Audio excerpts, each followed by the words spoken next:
Jennifer Aniston asked for scissors. Professional scissors. Right now. She was standing on the Tonight Show stage, mid-interview, everything going perfectly. And then she saw something in row 7 that made her stop talking mid-sentence, made her walk off stage without asking permission, made her kneel in the aisle beside a woman wearing a paisley headscarf. And now she was asking for scissors to cut her own hair, live on television, in front of 240 people and millions watching at home. Jimmy Fallon looked panicked. The producers were frantically whispering into headsets. The audience was frozen. Nobody understood what was happening, except Sarah Mitchell. Sarah understood. Because Sarah was the woman in row 7, the woman wearing the headscarf, the woman who'd just told Jennifer Aniston that she'd lost the Rachel, the iconic haircut she'd worn for 15 years, to cancer, to chemotherapy, to everything that comes with fighting for your life. And Jennifer Aniston, Rachel Green, America's sweetheart, the woman who made a haircut into cultural history, was about to do something that would redefine what beauty means. 1 minute 32 seconds earlier. So the film was shot mostly in Italy, Jennifer was saying, talking about her new project. She was relaxed, charming, doing the talk show dance she'd perfected over decades. And the food was just incredible. She stopped, mid-word. Her eyes caught something in the audience. Row 7. A woman, 34 years old, wearing a bright blue and gold paisley headscarf, crying, not making noise, just tears streaming down her face, watching Jennifer like she was looking at something she'd lost. Jennifer's face changed. The performance dropped. She stared at the woman, and something passed between them. Recognition, not of each other, of something deeper. "I'm sorry," Jennifer said, turning to Jimmy. There's someone in the audience. Row 7. I need to talk to her." Jimmy looked confused. "Do you want us to?" But Jennifer was already standing up, already moving, already walking into the audience without waiting for approval, without checking with producers, without caring about the show's schedule.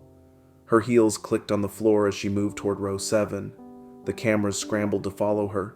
The audience went completely silent, not understanding, but sensing something important was happening. When Jennifer reached Sarah's row, she knelt down in the aisle, right there, in her elegant black dress, on the floor of Studio 6B. Her voice was gentle. "What's your name?" "Sarah," the woman whispered, her voice breaking. "Sarah, why are you crying?" Sarah tried to answer. Couldn't. The words stuck in her throat. So Jennifer asked a different question. "The headscarf. Is it because of—" She didn't finish. Didn't need to. Sarah nodded. "Cancer, breast cancer, chemo. I lost my hair 6 months ago. I'm cancer-free now, but my hair—" She couldn't continue. Jennifer's eyes filled with tears. Real tears. Not performance tears. "What kind of hair did you have before?" And Sarah laughed. A broken, desperate laugh. "The Rachel. I had the Rachel. For 15 years. I copied you. I wanted to be like you. And cancer took it. Took everything. But nobody in Studio 6B knew why this mattered yet. Nobody knew that Sarah Mitchell had gotten the Rachel haircut at age 19 when she was struggling with depression and feeling invisible. Nobody knew that seeing Rachel Green walk into Central Perk with that layered, confident haircut had made Sarah think, "That's who I want to be. Someone who looks like they have it together." Nobody knew that Sarah had kept that haircut for 15 years. Through college, through meeting her husband David, through her wedding day, the Rachel but wedding elegant, through the births of her 2 daughters, Emma and Sophie. She'd named Emma after Rachel's daughter on Friends. That's how deep the connection went. Nobody knew that at 34, Sarah found a lump in the shower. Stage 3 breast cancer. Aggressive. The biopsy came back on a Tuesday. Sarah was alone in the doctor's office. David was at work. The girls were at school. When the oncologist said the words that changed everything. "I'm sorry, it's cancer. 6 rounds of chemo, 1 every 3 weeks. Double mastectomy recommended. Radiation after that. The survival rate was good, 80% with treatment. But there would be side effects. Nausea, fatigue, compromised immune system. Hair loss? Sarah had heard hair loss and felt something break inside her. She knew it was shallow. She knew survival mattered more than vanity. The oncologist said, "Many women choose to cut their hair short before chemo, so the loss feels less dramatic." Sarah nodded, pretending to listen, but all she could think was, "Not the Rachel. Please, not the Rachel." She tried to prepare, researched wigs that looked like the Rachel, bought expensive headscarves in every color, told herself it was temporary, that hair grew back, that she was being ridiculous for caring so much. But that hair, her Rachel, was the last piece of herself that felt like hers. Cancer was taking her body, her breasts, her energy, her sense of safety. The hair felt like the final theft. The first chemo treatment was brutal. Sarah spent 3 days vomiting, unable to eat, unable to move. David took care of her while Emma, age 8, and Sophie, age 5, tried to understand why Mommy couldn't get out of bed. "Is Mommy dying?" Emma asked David one night when she thought Sarah couldn't hear. Sarah lay in bed in the dark, listening to David explain, "No, baby. The medicine is making her sick so she can get better." 3 weeks into chemo, Sarah's hair started falling out. Not dramatically at first, just gradually. Clumps in the shower drain every morning, strands on her pillow when she woke up, gaps in the layers when she looked in the mirror. Sarah tried to hold on, tried to style around the bald spots, used headbands and bobby pins in denial. But eventually, David sat her down with clippers one Sunday morning and said gently, "Let me help you let go. It's hurting you more to watch it fall. Let's do this together." They shaved Sarah's head in their bathroom. Emma and Sophie watched from the doorway, silent and scared, holding hands. Sarah cried through the whole thing, not from pain, from grief, from watching 15 years of identity fall away in clumps. When she looked in the mirror afterward, she didn't recognize the person staring back. Bald, eyebrows thinning from chemo, skin pale from treatment, not the confident woman with the Rachel who looked like she had it together, just a cancer patient trying to survive one more day. For 6 months, Sarah wore headscarves, bought beautiful ones, paisley, silk, cotton, every pattern she could find, told herself they were beautiful, that she was still herself underneath, but she didn't believe it. Every time she caught her reflection in a store window, every time someone stared at her headscarf in the grocery store, Sarah felt the loss, not of hair, of herself. Tonight, Sarah's sister Kelly had forced her to come to the Tonight Show. "Jennifer Aniston is going to be on," Kelly said. "Maybe seeing her will remind you of who you are." Sarah didn't want to go, but Kelly insisted, so Sarah put on her favorite headscarf, the paisley one, blue and gold, and went to Studio 6B. And when Jennifer Aniston walked onto the stage, looking exactly like Sarah remembered, Sarah started crying, not from joy, from recognition of everything she'd lost. And now Jennifer was kneeling beside her, asking about her hair, about the Rachel, about the identity cancer had stolen. Nobody knew what was about to happen. That's when Jennifer Aniston made a decision that shocked everyone. She turned to one of the crew members standing nearby and said, loud enough for everyone to hear, "Get me scissors, professional scissors, right now." The audience gasped. Jimmy Fallon stepped forward. "Jennifer, what are you—" "I'm going to cut my hair," Jennifer said simply, looking at Sarah. "If you lost the Rachel to cancer, then I'm cutting mine. Right here. Right now. To show you that hair isn't what makes you beautiful. To show you that we're the same. That cancer didn't take who you are. It just changed what you look like. And that's not the same thing." Sarah couldn't process what she was hearing. "You want to cut your hair? For me?" "For you," Jennifer said firmly. "And for every woman who thinks beauty is about what they've lost instead of what survives." A crew member appeared with professional scissors. A hairstylist was brought onto the stage, Monica appropriately, looking stunned but understanding the gravity of what was about to happen. Jimmy stood off to the side, tears already streaming down his face, not even trying to control the show anymore. Jennifer sat in a chair they'd placed center stage. She gestured for Sarah to come sit beside her. Sarah's legs barely worked, but she made it to the stage. She removed her headscarf, exposing her bald head to the cameras, to the audience, to the world, and sat beside Jennifer Aniston. The studio was completely silent, except for the sound of 240 people crying. Monica stood behind Jennifer, scissors ready, hands trembling. "How short?" she asked, her voice uncertain. Jennifer looked at Sarah. "How short do you want to go?" Sarah's voice was barely audible. "You don't have to do this. This is crazy. Your hair is perfect. It's the Rachel. You can't just—" "I know," Jennifer interrupted gently, "but I want to. Sarah, look at me. I've spent 30 years with people asking about this haircut, 30 years of it being bigger than me, and I spent most of that time wishing I could escape it.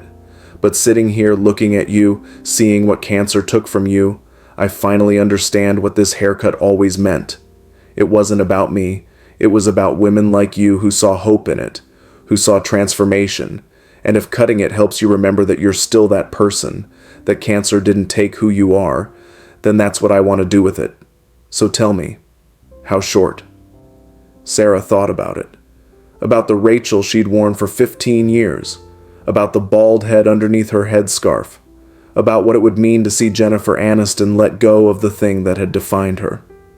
"Short," Sarah said finally, her voice stronger. "Really short. If you're doing this, if you're really doing this, make it mean something. Don't do it halfway. Go short as you're willing to go." Jennifer nodded. She looked at Monica. "Cut it. All of it. Make it shorter than it's been in 30 years. I want a pixie cut. I want to look as different as Sarah feels." Monica took a deep breath. "Are you absolutely sure?" "I've never been more sure of anything," Jennifer said. The first cut was the hardest to watch. Monica gathered a section of Jennifer's long, beautiful hair, the hair millions of women had envied, the hair that had launched 1,000 salon requests, the hair that represented an entire era, and cut. 6 inches of blonde hair fell to the floor. The audience gasped. Some people cried out. Some covered their mouths with their hands. Sarah sat frozen beside Jennifer, unable to believe this was really happening, that Jennifer Aniston, Rachel Green, was doing this. For her, because of her. But Jennifer didn't flinch. She sat perfectly still, her eyes locked on Sarah's face, making sure Sarah saw every cut, every piece of hair that fell, every inch that disappeared, every moment of transformation. This wasn't about Jennifer, it was about Sarah, about making sure Sarah understood that hair was just hair, that identity was deeper, that beauty survived loss. Monica worked methodically but quickly. She knew this moment mattered, cut after cut, section after section. Her scissors made soft snipping sounds that echoed through the silent studio. Jennifer's hair got shorter and shorter, from long, the length she'd maintained for years, the professional Hollywood standard, to shoulder length. Sarah watched, mesmerized. The Rachel was disappearing before her eyes, from shoulder length to above her ears. Now people were really crying. This wasn't a trim, this wasn't a style update, this was transformation. This was sacrifice. This was Jennifer Aniston, letting go of the thing that had defined her for 3 decades. From above her ears to a short, close pixie cut that completely transformed her face. Monica's hands moved with precision. She wasn't just cutting hair. She was creating something new. Something that said, "Beauty isn't about length or style or matching an icon. Beauty is about being brave enough to change." The whole process took 8 minutes. 8 minutes that felt like hours. 8 minutes of watching Jennifer Aniston become someone else, or maybe become more herself. It was hard to tell. When Monica finally stepped back, she was crying too. She'd just done something that would be replayed millions of times. She'd just cut off one of the most famous hairstyles in television history. She held up a mirror with shaking hands. Jennifer looked at herself. Really looked. The woman in the mirror was unrecognizable. Short hair, barely 2 inches long all around, styled in a pixie that showed her entire face, her neck, her ears, her bone structure. No hiding, no softness, just Jennifer, raw and real and completely exposed. She looked younger somehow, more real, less perfect, more human, more like someone who'd just done something that mattered more than looking right. Jennifer turned to Sarah. "We match now," she said softly. "Both of us starting over. Both of us different than we were. Both of us beautiful. Do you see?" Sarah couldn't hold it together anymore. She broke down completely, sobbing so hard she couldn't breathe. Jennifer pulled her into a hug and held her while Sarah cried. Not polite crying. The deep, guttural crying of someone who's been holding everything in for too long. "You didn't lose yourself," Jennifer whispered in Sarah's ear. "You discovered you're stronger than you knew. Hair grows back, but courage, that's permanent, and you have so much courage." When Sarah finally pulled back, Jennifer did something else unexpected. She took Sarah's face in her hands and said, loud enough for everyone to hear, "You are beautiful. Do you hear me? Not despite this. Not in spite of this. Just beautiful. Period." The audience stood up. All of them. Standing ovation. Not for Jennifer cutting her hair, for Sarah's courage, for Sarah's survival, for two women proving that beauty has nothing to do with hair and everything to do with being brave enough to be seen. After the show, Jennifer gave Sarah her phone number, real number. "Call me," Jennifer said, "anytime, when you're scared, when you forget you're beautiful, when cancer tries to tell you it took something that mattered. Call me, and I'll remind you of the truth." The clip went viral within hours. Millions of views, trending worldwide. But the comments weren't about Jennifer's haircut.